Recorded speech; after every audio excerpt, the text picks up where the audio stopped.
of the Journeymen. Excited. Episode 3, we're on episode 3 already. That's going to be famous. This one's a really exciting one for me. I put an advert out for it earlier this week. Obviously, me and you met up with Andy Costello. Brilliant, very nice. Very good. Very good. Lovely guy. He is a lovely guy, First time I've isn't seen he? or heard of him. Very humble, very good. Interesting And so, story. yeah, very interesting story. So yeah, we're gonna look at that in a little bit. First of all, we're going to talk about what fights we saw last weekend. Yeah. Which was obviously the devastating bout between Dylan White and Povetkin. Katie Taylor versus Bassoon and that new guy. Babbage. Should we talk about him first? Let's talk about him first. Let's talk about Babbage. That's fun, that was, wasn't it? It was fun to watch. That was exciting and funny. I can imagine for the family members of his opponent, not so fun. Get them out. I feel sorry for the guy because he's come all the way from America. States, yeah. You know, he's probably had to go through quarantine. Yeah. He's then had to come to the UK to have 2 rounds with a guy that wanted to beat the shit out of him. Like he was made in a bloody lab, wasn't he? The way he fought. There was no technical ability about it, bless him. I liked his humour, though. He had a good sense of humour. The interview's the best, wasn't it? Yeah, and he's a doorman, apparently. Oh, is he? Yeah, you wouldn't want to get kicked out by him. Not going there. Can you imagine that? Like, mate, no shoes. Yeah. Not getting in. Sorry. I kill. Okay, I'm sorry. Babbage, I'm sorry. Babbage the Savage. I did like when he's been interviewed that he said it's his alter ego. And he said, out here I'm Alan, in there I'm Savage. It was just the way he conducted his speech and the way he went on. It's just like, I think, God, I'd letting this go. It's like mental. And he's like, I told Eddie, I fight now. Again, right now. It's not about the money. I fight. Yeah. I need 2-4 rounds. That's enough. And I fight. Wow. Get them out of there. I kill first if they kill me. Yeah. He goes, I think. Did he just say that? I was like, shit. He was. Yeah. He dies. He was a relentless fighter, wasn't he? A big hitter. He bullied the guy around the ring. That's mental. And it was exciting to watch. And I hate to say that because everyone's always, you get 2 types of people that watch boxing. You get people that want it for the sport, and you get people that want it for the absolute savage knockout. And I mean, he's that guy. Yeah, he's that guy that's going in dangerous. At his stage, it's fun, exciting because you know what he's gonna do. He's gonna just pummel through, and just like it in the wind. And then in a minute, when he starts coming up in like 10 fights, if he goes 10 fights undefeated, which he should do really, just steer him. Yeah, you're like, oh, this is gonna be interesting. He gets someone might be a little bit more interesting, and he's gonna be interesting to see what he does. Well, it'd be interesting to see what he's like after 2 rounds. Yeah, you know what happens to him after that, because by the middle of round 2, he was breathing out his arse. Yeah, he was. But he still won. Yeah, he's like, you know, and I think he knew he put everything into it. He's going to win it. In the heavyweight division, wasn't it? Heavyweight, yeah. Yeah, because they were basically blown up cruiserweights, weren't they? That's what. Yeah, the commentator did say they were literally just borderline. Right in the bottom. So yeah, if he comes up with guys like, it's like 20 fights, he's a natural heavyweight. Yeah, and he can bang, take a bit of punch. It'd be interesting because then he's got to go up, isn't he? Yeah, yeah. So you start hitting people. And I'm buzzing to see him again. Yeah, it's been fun. It was good to watch him. I'll keep following that one. He's good personality, and I like a personality in boxing. Yeah. You know, it's good. He's funny character. Yeah, he was. Yeah. I'm looking forward to seeing him again. Babbage the Savage. We like Babbage the Savage. Katie Taylor versus Bassoon was a very, very stressful fight for me to watch. It was. Because I really like Katie Taylor, and Bassoon was relentless. Oh, mental. She was relentless. She was going for it. Yeah. She put everything into that fight, everything. The work rate of her. Yeah, it's scary. Yeah, I've never really seen anyone take that much damage and still be able to keep that work rate up. Because she kept going up and up through the gears, really, didn't she? Yeah. She didn't tire. Yeah. She got stronger as she went on. I think, and she knew she was losing rounds. It's like, right, this is it. And she went to basically destroy Katie. Yeah. And obviously she didn't. But there was a lot of haters online that were thinking that she'd won the fight. Everyone was like, a lot of haters like, oh yeah, Katie's like, I was like, no way. No. There's no way she's lost this. I was worried because when you look at what the scorecards were saying, it was, looking a bit rocky. It's hard to look good with a fighter like that, though. Yeah. When someone's trying to fight in that fight, indicate no matter how skilled you are. Have you had that? Yeah, you're going to be drawn into it because especially when she's coming in, and Kate has done it to me before, coming in, Kate, she's putting her down, then trying to whip in. So Kate's got no option to like stand and pull back 1-2 or step to the side of the left hook like she's doing. The only option she's got and get out of the way. Yeah. Because and she doesn't want to get involved in another fight off like she did last time. She didn't do that because she would have come off worse. Yeah. Because this person, she's boxing clever. Yeah, she was boxing clever, but you can't just look pretty all the time. So you're going to have fights like this. And she won. She went 12 rounds. She didn't go down. She didn't take any punishment, really. No. Bassoon's face looked like not great. Yeah, and that's it. When people are saying, should Katie Taylor have won, the face tells that story because she put a lot of damage on Bassoon. Yeah. Broke her nose in round 2. Yeah. Fair play to her carrying on with that and broken Bassoon nose. was doing what she needed to do. Be busy coming in, taking punishment for it because she had to. Tie Taylor up so she couldn't move and do what she needed to do. Yeah. And that's all she done. And she done it. And so... For Taylor to be able to slip that much. Yeah. Slip and move, jab, just keep moving, not get really hit that much. No. You know, a gloves and arms. And she learned from her last fight. Bassoon, realistically, I don't think done much different from her last fight before, just a little bit more aggressive and higher work rate. Yeah. She didn't really change anything of her style. Katie did, and she done well, and that's why she won. Yeah. You know, the last fight I said to you, I think it was 50-50. Yeah. It's a bit of a shock for Katie. And you got to remember, this Bassoon, another 30 professional pro fights with title fights included. Yeah. And I don't know how many she's actually lost along the way. I can't really remember, I think. But I Katie Taylor's only had 15. So, I mean, so it's a big step up. Yeah. So you got to give them both to it. So they both come out very well. And Katie... She did well, because I remember saying to you in the previous when we talked about the upcoming fight, that I didn't know what Katie Taylor could possibly do different to win that fight. Because in the original one, it was 50-50. It was 50-50. And it was hard. But I think what she did different this time was she didn't fight what Bassoon wanted her to fight. No. Like. Yeah, she was clever. Bassoon is doing what she just knew what to do. Make him do the fight that she wanted to do. Yeah, Katie did do what she had to do. Yeah, it got iffy. It got iffy in the middle rounds, and she did start to fight it like she wanted to. Out of frustration, I don't know, probably because try and get some points back as well. Because if you go back and watch the fight, I mean, Bassoon was over the top, bang. It's just throwing 15, 20 punches. Yeah. To Kate's 2 or 3. But it's all hitting the gloves, glancing off the back and the feet, just putting it down.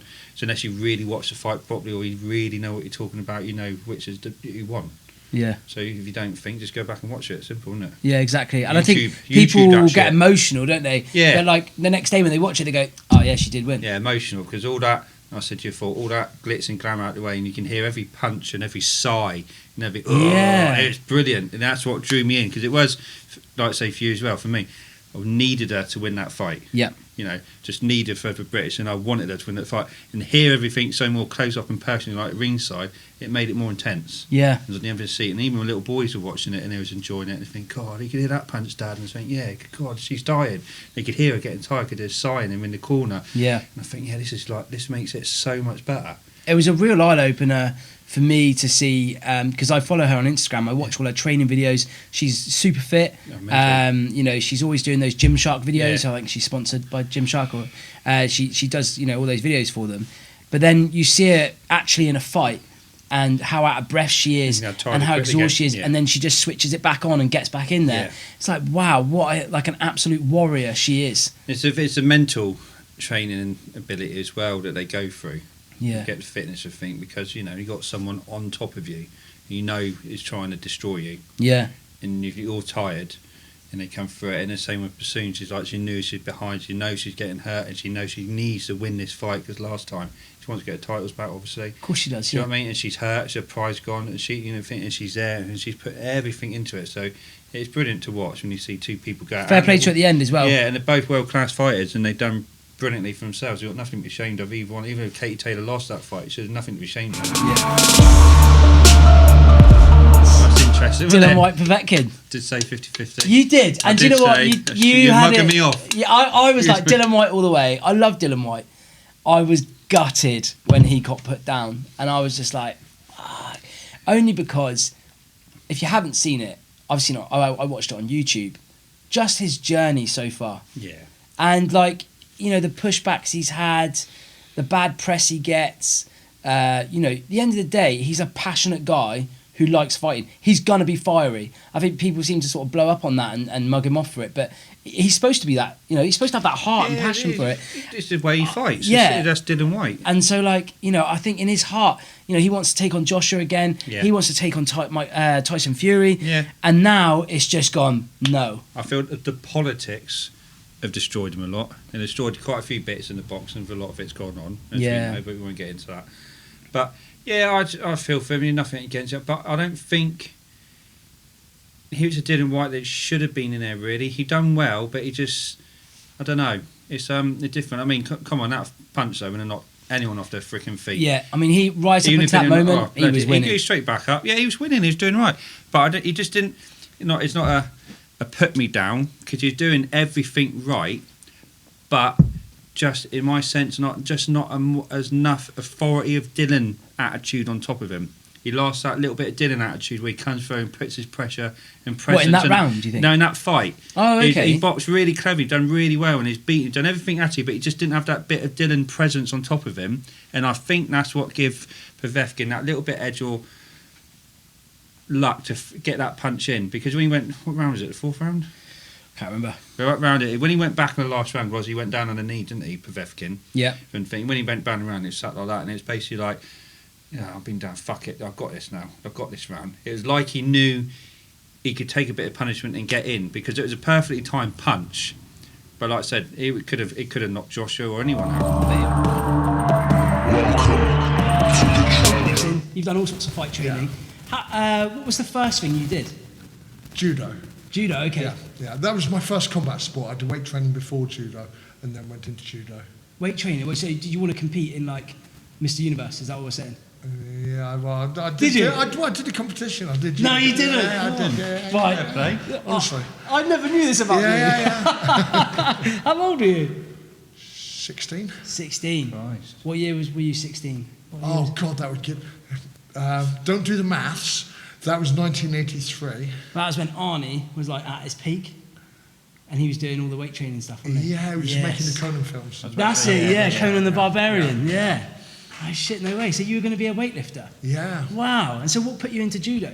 I didn't really have the genetics for weightlifting. My kind of biceps, if you look, only start halfway up my arm. Right. I've got little wrists. I've done the best I can with dodgy genetics, but I could see I wasn't, I just wasn't going to go all the way. That's what made Arnold so great. It was genetics, yeah.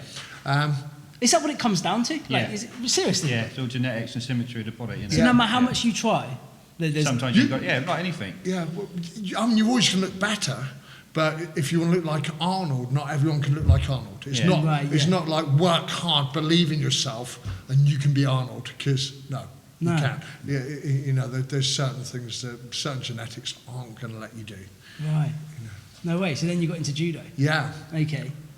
How did that even? I mean, when you turned up and you were 16 years old and you'd already been weight training, was it a little bit intimidating for everyone? More intimidating for me because I hadn't done any judo, so. I don't know. Out of your comfort zone, you mean? I don't know. If I was ripped of muscle, and I turned up, I was like, "Yeah, go on then, boys, put your pajamas on, let's ride." I mean, as you know, with boxing, it's not about the body beautiful, is it? No, yeah. If you saw a bodybuilder, you'd be more concerned. How many bouts have you had? Yeah. Have you trained with that sort of thing? It's very much the same. It's like when you walk into the gym, you always look for the pretty one, don't you? Because they're the ones to worry about. The one with the scar, he gets it too often. That's what it like. But yeah. I mean, yes, the top combat athletes are in shape because they're not leaving anything to chance. No. Right. But primarily they're skilled athletes, and then on top of that comes the conditioning and what have you, and they look good. When I first saw you do stand-up, you mentioned your stand-up at a time your mum came into your room and you were watching... That's right, yeah, I was watching mixed martial arts. Yeah. Yeah. And what did she think you were watching? She thought I was watching gay porn. Quality. I know. So, yeah, she said, Andrew, what the hell? Why didn't you just tell me? And I said, Mum, no.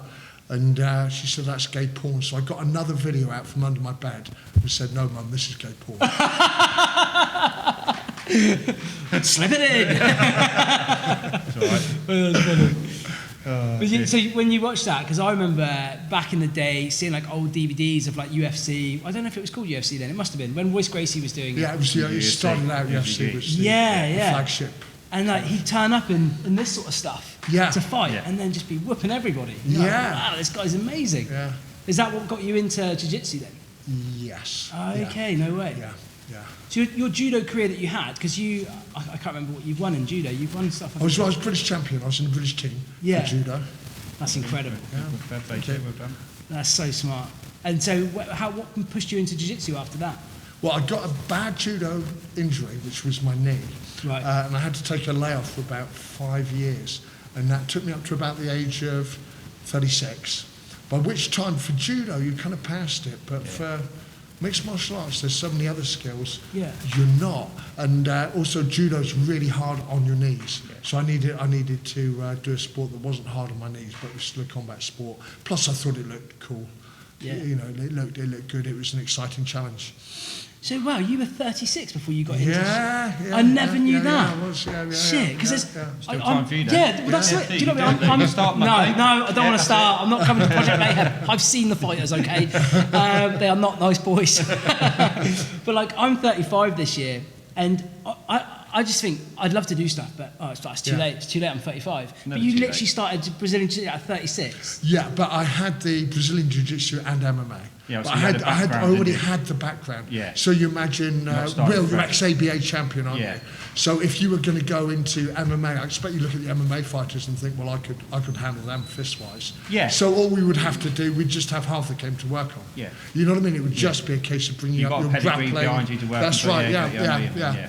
You need the grappling and the groundwork. And that's like anything, it takes from one sport to another, incorporate them. Yeah. To better learning. Yeah. It's good. Through your sports and all the stuff you've done, then, who have you had as an influence to look up or carry yourself a guy? Anyone or no one? Neil Adams in judo. Have you heard of him? Or No, I haven't. Sorry. God, I'm showing my age again. I generally haven't. Is he friends with Brian? Was he generally haven't followed judo through my life before. Yeah. To be honest with you, so who is he? He got 2 Olympic silver medals. Right.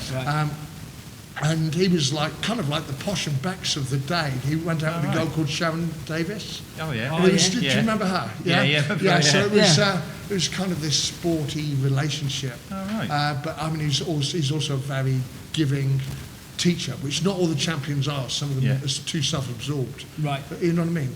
They're too self-absorbed to really give back. Yeah. But he isn't. He sort of gave everything back and still does give everything back that he knows. So he was a huge influence judo-wise. Wow. I was going to say the problem with like teaching as well, obviously because he was a class judo fighter, silver medalist and everything. I think the problem is with teaching people things is some people just don't know how to teach. They get frustrated. Yeah. And a lot of people can just get hot-headed and think, why can't you do that? Like, I remember teaching my daughter to ride a bike and just thinking, what is wrong with you? We've gone through this 10 times now. How are you not grasping this? Whereas some people just have all the patience in the world and they're just ready to take them on. I mean, what I think, I know what you're saying, but what I think is you've got to want to be a good teacher. Yeah. Yes. Do you know what I mean? So when I made that transition, I had to think, right now, how do I become a good teacher? Not, is it something I am or something I'm not? Yeah. So I kind of worked hard then to become a good teacher. You take the passion, I suppose, from the fighting into the teaching game. Yeah, What's your next step as you evolve, get older, or injuries and stuff as well, isn't it? And that's right. Your knowledge. And think, and then sort of examine myself as a teacher the same way I examined myself as a fighter. Think, did I explain that very well? What could I have done better there? And that's why I've evolved as a teacher. So how old are you? Because obviously you started jiu-jitsu at 36. Yeah. How old are you when you started cage fighting? Roughly, I'd been training for about 6 months before my first pro fight. Are you serious? Yeah. Jesus, you weren't hanging around. No. What was it? Was it something inside you that just thought, I've got to do this? Well, the clock was against me. I was on bail. Okay. Yeah. So that's what it was. I mean, the guy had hit my daughter and I'd gone into the bar where he worked and all his friends had piled in on me and I'd ended up cracking him across the skull with a bar stool. So I was on bail for that. I do see you had that bit how they actually victimised you on that and brought you a passing circuit, because I read that and saw that. The character that was a bad one is this bar steward. That's right. They paint a different picture. When it went to court, they sort of said he was, the good guy. Yeah. But he'd hit my daughter. They left that bit out, didn't they? They left that bit out. And so while I was on bail, I thought, I wanted to make the most of my freedom. I knew I was going to go inside. Right. So I managed to get 3 fights in 6 to 9 months. Wow. Something like that. Yeah. How was your first fight? That was up in Newcastle. Right. Everyone thought I was going to take a hammering because Geordie men are known to be hard, and they thought, well, you might be some sort of big deal around Exeter. Devon's a small pond. That's right. That's right. Yeah. But you're sort of in the big league now. Yeah. But the skills, the skills transferred over, so I was able to use my judo skills. Yeah. To get the win, get on top, sort of ground and pound. It's a bit like that Shannon Courtney fight and Rachel Ball, wasn't it? Yeah. She had a fight, I don't know if you saw that every week, the two women, but Rachel Ball and Shannon Courtney. No, should I watch it? It's just interesting, we said, because Rachel Ball was 3-time world kickboxing champion. Right. In this, Shannon Courtney is very good and very technical, but she's only had 5 pro fights. And this other lady's skill set and everything. And I was thinking, why? How good you might be in a situation? Why are you putting someone with 5 fights against this girl? I watched it. Oh my God! Would you want to be the matchmaker for that? No, exactly. He wakes up the next morning, it's gone viral. Who made this match? That's like, right. I know. Oh God, yeah. And the commentator, it's like everyone knew what was going to happen. Everyone knew the end before it began. Yeah. And the commentators were saying, well, I hope she gets this over quickly. But she got dropped in the first round. That would be the merciful thing to do. Yeah. This is the way 2 commentators are discussing a match. Yeah. It's supposed to be like an exciting boxing match. Yeah. Yeah, that blew up in flipping. Who is it? Golden Boy? Yeah, that blew up in Golden Boy's. Okay. It was his promotion. Yeah. Just roped her at the last minute. I bet they were thinking, oh no. I bet that matchmaker was thinking, oh my God, please live. Please God live. But it was like Ronda Rousey versus that Holmes, wasn't it? Holly Holmes, Holly Holmes, is it? Hey, that was horrible. Well, another one. Great background in judo, obviously. But obviously going into the MMA, that's it. The critical thing with someone like I've seen you forward, get a bit of a backlash. Someone who's good in one sport jumps in something and goes straight through it with not much training technical. She only had like 19 fights, didn't she? Yeah. Not really fought. And then you got Holly Holmes, Holly Holmes, ex-world champion welterweight, like 35 pro fight and a kickboxer. The problem is she tried to box her. Yeah. That was it. She had too much. Even though she tried to box, you just knew, didn't you? Yeah. You could just see. Yeah. Well, she's gone into WWF. I think she's doing well now. Yeah, I think the difference is because, like you say, Ronda Rousey was getting too confident in her hands. And the reason for that was probably she was mollycoddled. Even if they were bringing in sparring partners for her, those are for her. Yeah. She's not fighting her way out of the gym. She steered a little bit. Yeah, that's right. Yeah. So the other girl's going to be giving her that little bit. Yeah. Just to make her feel good. Yeah. You know, whereas Holly Holmes actually come up the hard way. She started in a gym where she was no one. Yeah. So boxing-wise, that was never going to be a good idea. I don't think you can mollycoddle someone who's actually been like how many fights did you have? Me, I've had 60 fights. So you couldn't gym train someone to fight you. You've learned too many lessons. Yeah. Ronda shouldn't have been trying to box with her. No. I think she did try to grab hold a few times, but Holly's defence, her takedown defence. The thing is, people evolve. They see what you're doing. And there's always someone out there evolving. You can't experience, you can't teach it, can you? You just pick it up. How old are you when you joined the police force? 18. You were 18? 18, yeah. And how long were you in there for? 14 years, I think. Good stint then. 14 Yeah. I see you said you didn't like it at all, though. You wouldn't go back. No. How do you stay so long in there then? What kept you going? Yeah. I think, for one, is no one wants to feel like a failure. That's kind of up. Have you ever seen a film, An Officer and a Gentleman? Yeah. Yeah, that Sergeant Major is saying, I want your drop on request. Yeah. Now, so they're like, no, sir. So I had that in my head. I thought, no, I'm not going to drop out, even though this seems a bit like not my cup of tea. You won't give in. That's right, yeah. I don't want to be that guy that just, wasn't up to the challenge. Yeah. And then the money's good. And I was sort of married and what have you, and then there's no clear route out when you're on such a good income that you can't make a quick sidestep and earn the same money. No. So you mention it to your wife, she's like, well, what would have happened to our lovely home? Yeah. Where are you going to go from there? Yeah, so what did you want to be when you wanted to get out of the police? What did you want to be?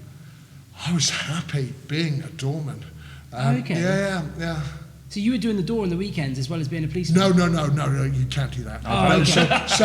So as soon as I left the police force, when you say what did I want to be, I just thought, well, I'll be a doorman. Yeah. It's a lot easier, less paperwork. The fighting's fiercer because people have got less to lose fighting a doorman than they have a policeman. Yeah. With a policeman, they'll kind of, a lot of the time, let you win. So do you know what I mean? You were competing as well then when you was in the forces? Sorry? You were competing when you was in the forces then? I was competing when I was in the police. I was doing judo. Yeah. And then when I was doing door work, I was doing cage fighting. Yeah, Right. so total different contrast. Then, But both the ideal thing, cage fighting would be ideal for door work. Yeah. Because people are going to come at you. You know, I read that with a judo for just takedowns. Yeah, with judo, you know, obviously you can't hit a suspect. So judo's perfect for. Judo's perfect for I love how you analyse things. You can't hit your suspects. But when you're a doorman, you can put them through the floor. When you're a doorman, they're going to be trying to hit you. When you're a policeman, most of the time, not all the time, but most of the time, it's a symbolic struggle. They know they're not going to get 5 years for a symbolic struggle, but they know they're going to get 5 years if they say, "Can you just come a bit closer?" Now, you know they're in the shit. So as a policeman, you've got that bit of extra security that way. You know, where someone could actually come throwing punches at you as a doorman, in which case you need those other cage fighting skills. Yeah. So what got you into boxing? Because obviously you got into cage fighting. That's an essential part of cage fighting. Right. You know, you can split the skill set 4 ways really. You've got the wrestling, which you need. You've got the jiu-jitsu, which is the fighting on the floor. Yeah. You've got the Muay Thai for the kicks and elbows. And the best form of footwork and hands is boxing. Okay. You know, that's proven time and time again. So if you're going to be a cage fighter, you need to be able to box up to a certain level. So you've got a guy here, Rookie? Yeah. He's winning his fights at the moment, isn't he? Yeah.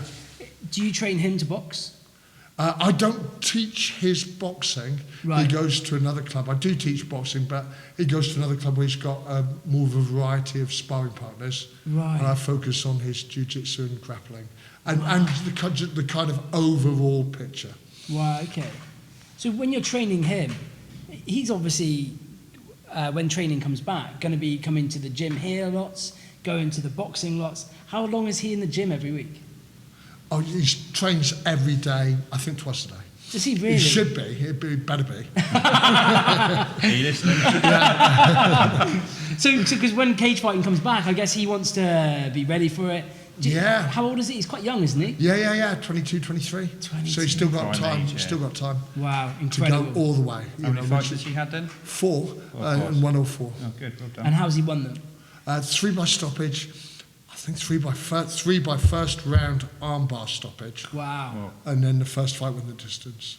It went the distance and he still got it. It won it by a really obvious decision. Really? Yeah. That's good he went the distance as well. Yeah. Because that proves a fight, doesn't it? Like people can get past that first round, then the second round, it's that third round when you're exhausted. Yeah. I've never boxed any more than 3 because, you know, amateur boxing as a kid, you only ever did 3 rounds. But which is hard enough. That's hard enough. Hard rounds, and when you get in and do it for real, it's a lot harder. Anyway, you always shit yourself before you get in the ring, don't you? No matter who you are. Oh, God, yeah. Whoever said you don't, they're a liar. Yeah. Or a good actor. I think you need that adrenaline. Yeah, you do, don't you? Yeah. Or do you have to fight late in the night when you're doing it, or is it out of the time with yours? With my fights, generally, it would depend where I was in my career. Yeah. But, you know, quite often I think I'd be co-main event or main event. Yeah. So, And then it's like that. You know that film Gladiator? Yeah. Where they kind of bring back all the dead bits. His first night as a gladiator, and they just bring back the organ parts, don't they? Or something is down there. They're thinking, oh my God, and they're like, come on, you're next. And you just see people come back. Some of them come bouncing back full of it, and then others just come back being carried by the cornerman, beat up. And some of the places thinking, oh God. Say your biggest or best venue you fought at then? I think Wembley Conference. It was either Wembley Arena or Wembley Conference. It would be the Conference Centre, wouldn't it? Wembley Conference Centre. That's accomplishment, isn't it? And I did the Troxy a few times, which has got that old sort of gangster kind of place. Oh, is as it? well. I don't know about that. Yeah. I think the scariest dude I've seen you come up against was that guy in Manchester. What's he called? Thompson? James Thompson, yeah. Jesus Christ. Yeah. He is so scary looking. But there's a bit where I remember you telling me in the car once when we were driving along, and you said you went to like shove him and you just stayed there. Yeah. That ruined my confidence. Really? Yeah. Because we had a little fight at the press conference the night before. Right. And you know, I was confident that yes, he was twice my size, but I fought heavyweight judo. And generally, if I can get hold of someone and move them around a little bit, I can get them down quite quickly and easily. If they're not trained up in judo. Yeah. So that was my game plan. I just thought, okay, he might be a huge guy, but I should be able to get him down, and then he's in my world. And he put his head on my nose, just scrunched, really just scrunched. I'd never seen it done before. Apparently it does happen in stare-offs, doesn't it? Yeah. But I gave him a shove, and then he sort of like pulled back as if to hit me, and I grabbed him and went to move him, and he didn't move. I needed him to take that step to off balance. He wasn't playing. It's like you imagine a statue trying to move Christ. trying to move a statue. Yeah. And then we got pulled apart, and my girlfriend was there, and I just said, I can't win this fight. I cannot win this fight. God. It was just that you never really know until you're in there with them, do you? Yeah. Until you get hold of them. But it just gave me back that little bit of insight into how it was going to match up strength and balance and all that kind of thing. Yeah, that was my worst ever night's sleep. Wow. Can a beginner start? Because I've seen photos of your guys that train with you. Yeah. And there is some people in there that look like they could be beginners. Yeah. There is a lot of people in there that look intimidating. And for me, as like a fat lad, I wouldn't want to come down here. I'd be like, oh God. But I mean, could fat lads come down here and train? Yes. Anyone is welcome. Anyone is welcome. I see you had I see you got other, there's girls and I think doing it as well, isn't there? Yeah, so we've had girls come in. Yeah. What age groups do you start from then? Just sort of 16 Yeah. upwards.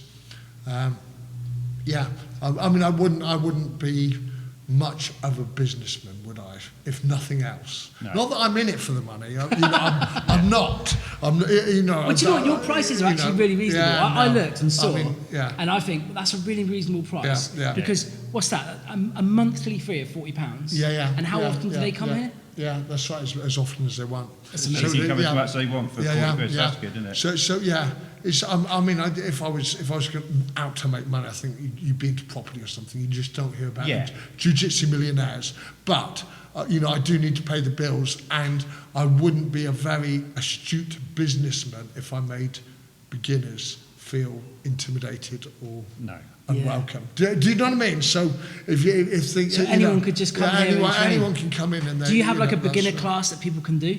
No, they just come in with the main group and find out that everyone's friendly.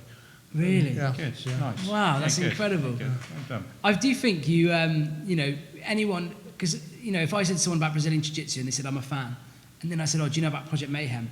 And there's that risk that they go, oh no, what is that? I think what a loss, because you've trained someone who is a world champion. Yeah. You yourself are a British champion. Yeah. You're training guys that are winning knowledge as well. Winning medals. I see it on Facebook all the time. Yeah. Like people should know about this place, because Brazilian Jiu-Jitsu is so popular now. Yeah. All the celebrities do it, self-defense people talk about it all the time. They're like, this is key. If you're getting taken down on the floor, this will help you get the better of your attacker, which is true, isn't it? Or if you're being attacked and you take the guy down to the floor, then he's in your world. Okay. That was the idea. That was kind of the idea behind it, was close the distance so that he doesn't have that space and leverage to swing that almighty hell punch at you. Wow. And then sort of take him to the floor where you know what you're doing, and he probably won't. I think, do you know what? There's something I want my daughters to do, because I've got two girls, and obviously they're only 9 and 4, but they box. They love boxing. They love doing pad work. My daughter asked me why we do a certain combination, and so I taught her like left, right, and then a hook, and she was like, why do I always do that one? And I said, oh, when you hit someone and their head goes that way and then that way, and then your body's done this, you can then come back and count them, because their head's there. And she went, I don't want to do it anymore. I went, why? She went, I don't want to hurt people. And I was like, oh, let's forget the people again. Let's forget Daddy said anything. Let's go back on the pads. But I do want her to learn it, because, there is such a risk of people being attacked. If she got a partner that was abusive, like your daughter being hit by the doorman, that is the worst feeling in the world. When someone hurts your kid, it is the worst feeling in the world. If someone hurt my daughters, I just want them to know that they could handle themselves. If they could punch a man. What if you used like a teddy bear on her? Would she hit that? She'd take it right down, take the head off. What are you doing with those scissors? Taking the teddy bear's eyes out. Now that's good. That's clever fighting. Yeah, you can start with the teddy bear and then sort of move on to hitting people, couldn't you? Just get it more lifelike each time the teddy bear gets a little bit more lifelike. Take out the postman. Oh, funny. So do you not do kids classes then? Is it only 16 No, above? Yeah. Oh, I suppose it's a bit vicious for kids to learn, isn't it? I mean, if you get into an altercation at school and then like, oh, little Billy's just choked out his headmaster. Oh, you've seen Andy, haven't you? According to the school. Yeah. I've seen you helped a couple of guys as well that have had a bad turn in life. I've found that quite inspirational, watching the one with the guy that both you and Ross are kind of taken under your wing on social media. Yeah. That was lovely that you've gone and spent your time to help him. And he's doing well now, isn't he? Oh, he put on, 2 stone in the first 2 months. He was a fully addicted crack addict. Wow. So, And now he's changed his life around, That's incredible. Nice. Yeah. Well done. Yeah, that is incredible that good. you've gone and made that effort to help someone out that, I suppose you can resonate in it. You can say, like, I've been in that situation where, not drugs, but you've been on a spiral in your life. Yeah. And sometimes you just need someone. As well. Okay. But I love the way you chuck stuff in at me. Yeah, so alcohol, but it was primarily alcohol with drugs to kind of keep the Was that a program going. that you'd done, or something you just felt you wanted to do for that person because you suffered yourself? He sort of approached me, I think. A friend of mine recommended me and said, Andy's been through the grinder himself. And one of your exit routes is putting yourself in sport for sure, because of the endorphins and the feel-good factor. Right. Maybe they're just too tired to go out and look for trouble or, do anything much else. You just want to get in front of the TV set and go to bed. So after a hard day's training, so it's a route out. It's something else for someone to occupy their mind. That's the other thing is you are in part the company you keep. Yeah. So if you're a crack addict and all your friends are crack addicts, that's going to be the topic of your conversation. Yeah. That's what everyone does. It's going to seem normal. Yeah. So again, trying to take yourself out of that world. But what world are you going to put yourself in? Where are you going instead? Yeah. So again, the door's always open here. This is a world where you can go, where our sort of drug is sport. Have you ever had someone turn up at your door that wanted to do training that you thought, nah, this guy's a bad person? No. Never. We've all seen Rocky with Tommy Gunn. Like, you shouldn't have trained Tommy. Tommy was a bad guy. Wasn't he corrupted though by that Don King? He was corrupted by Don King guy. That's one of my favourite Rockies actually. It is just great, isn't it? Because he beats him at the end. You're like, fuck you, Tommy. You little bastard. Done quite a lot in your life, haven't you? Very driven. Yeah. But in light challenges, of course, you've been a policeman, all the different fighting styles, the book, being a comedian, and also chess. Yeah. I see you doing chess. How were you doing chess then? I was a junior champion. I played for Devon Juniors, and then later I combined it with boxing for chess boxing. A funny old thing, bring that in here because you'll know being a fighter, because it's an old saying, every combat sport's like a game of chess, isn't it? Yeah, so you've got to think laterally. So do you think, really it's a silly, but do you think that helped in any fights and think you can use your mind because you're always reading the guy, what's he going to do for what you got to do next, how to get him or throw him or pin him? There seems to be a link, doesn't there? Because if you look at Lennox Lewis, he was a good chess player. Klitschko's. Yeah. Both very methodical. The Ukrainians are saying going on what they're doing lately. Alexander Usyk and obviously Lomachenko. Yeah. You see some of the training that they do? No. They literally do rocket scientist shit. Really? Yeah, they got all these balls sort of stuff and they're doing all that different light medium things where they touch it and stuff like that. And on top of that, they're putting math equations inside it. And they jump from that and they go and do 3 minutes on the bag and they come back and they got some, you'd have to use YouTube it, it's mental. But it's all math arithmetic sort of stuff. And then they go and do the training. Yeah. But it's like I say, it links to it. The Ukraine, absolutely insane. Wow. Yeah, but this is a guy that's obviously had 300 literally pro amateur fights, lost one, didn't he? And then come on to be champion now, same as Usyk, and they're just a different level. Yeah. But that's about reading that and watching it, it's quite interesting. Did you just give that up, or did it just fade out? I still play online now. Do you play chess now? Yeah. I'd never heard of chess boxing until I met you. No, I didn't. And I had to, you were doing a gig, I didn't even know you'd done it, and then I had to search for a photo of you. And there was a picture of you covered in blood playing chess. And I was like, oh, that game's a bit rough. And, but it was invented in Germany, wasn't it? Was he German? Yeah, yes, it was. Yeah. Wow. So I find that so. Like, I mean, I can't play chess, for that, so it'd be hard anyway. But to get into a fight with someone and then clear your head and go, right, what am I doing here? And then get back and fight someone, and the whole time you're sat there, you're thinking, is he going to hit me again? Sorry about hitting you, mate. Checkmate, I win. So, what made you stop playing? What made you stop doing the chess boxing? I was banned, wasn't I? Why were you banned? I hit a. You hit the referee or something. Did you really? Yeah. Oh my God, so I didn't know that. Yeah. Wow, okay. I'll see that. Sorry I laughed, mate. See, different sense of humour. You told me a really sad thing. And I'm like, so you were banned from chess boxing. Yeah. And, oh shit, that's bad. And then, because you had a really good boxing coach, didn't you? Yes, well, I've had several. Who was the guy I met in Exeter, in the Keller? He came down to see you do comedy. And you said he was a really good coach. There was Keeping Stuart Telford, is a really good boxing coach. Dark hair? That's what I'm guessing. Yeah. And Stuart's really good. There's a guy called John Pittman in Gloucester is another really good. So you had a couple of coaches for boxing? Yeah. Wow, okay. Yeah. So why didn't you go down the amateur boxing route? You're not allowed. Back in that time, you weren't even allowed, were you, past 30? You were not allowed to fight amateur boxing past 30. Oh, I didn't know that. Yeah.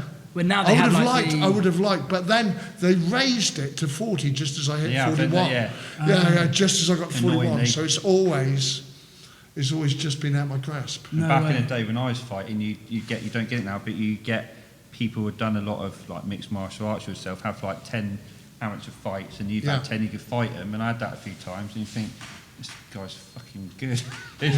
What the fuck? Yeah. I fought a guy in Jersey, and it took him longer to read out all his sponsorship in his career than it did to have to fight. I was like, no way. But they banned all that now as well, and they obviously changed sort of thing. But yeah, it's a change, but good. So your training that you do now, how long have you been teaching people? Since about 10 years. 10 years as coach. But I've been fully focused on it for about the last 3 to 4. Wow. So the other 6, I was training people whilst training myself. Right. And I've just been running the club exclusively without training myself for about 3 or 4 years. And you trained your son? Yeah. And so your son was, you told me earlier, world champion. Yeah. Wow. Jiu-jitsu, yeah. That must have been such an amazing feeling to know that your son was the world champion. Yeah. And I've met your son. He is a really nice, down-to-earth, like pleasant guy. And then you find out he's this world champion Brazilian Jiu-Jitsu guy, and you go, oh my God. Because he's so nice, isn't he? And he talks really pleasantly, and like you can just have a nice conversation with him. But like if that was me, like if anyone messed with me, I'd be like, right, chokehold. Armbar, yeah, you want to go? Do you say that's your greatest accomplishment in your fighting career then, or is he getting his son up to that level? I think so, yeah. Wow, okay. That must have been, yeah. That's incredible. And so the patience you must have had to have with him as well.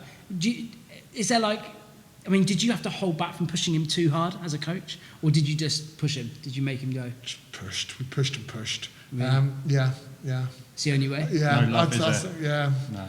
I mean, I've got a theory that a lot of the best boxers or combat athletes are kind of second generation, and they're learning off already. Their dad have taught them where they went wrong. You look at Tyson Fury and his dad. His dad wasn't a top pro, but he was a good pro. Yeah. Right. And so he probably thought, God, if I had my time again, Tyson, come over here a minute.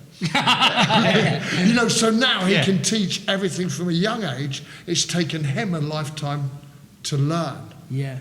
Which Kawasaki's dad a pro. Yeah, but I think that's one of the greatest accomplishments of it. In British anyway, isn't it? Yeah. And obviously you go differently with Mayweather, but in British, Enzo and Joe and his father, definitely. Yeah.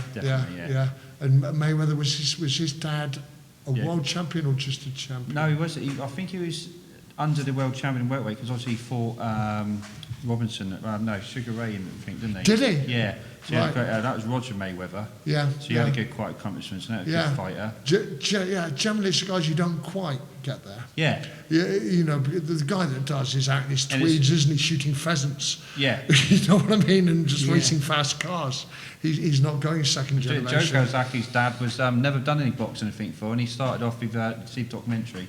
He started teaching the moves by dancing. Right. Because he loved dancing. Oh, really? But he was a boxing fanatical fan, obviously. Yeah. But he said, we're going to do everything from the ground up, old school, and keep it old school. Start your bottom, and you keep it at the bottom. Even at the top, don't forget your roots. Yeah. And he always kept saying that's what made you into the gym like this.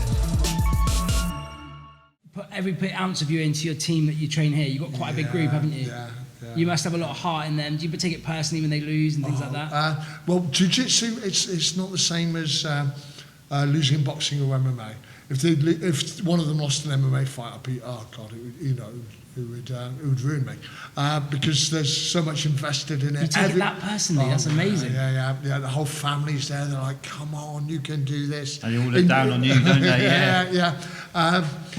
But jiu-jitsu doesn't matter so much. I'm quite happy to let people learn the hard way in jiu-jitsu. It's a sports centre. At that very point, there's about 6 other pairs fighting. You know what I mean? Within minutes, half of those pairs will have lost. No one's getting punched. No one's watching.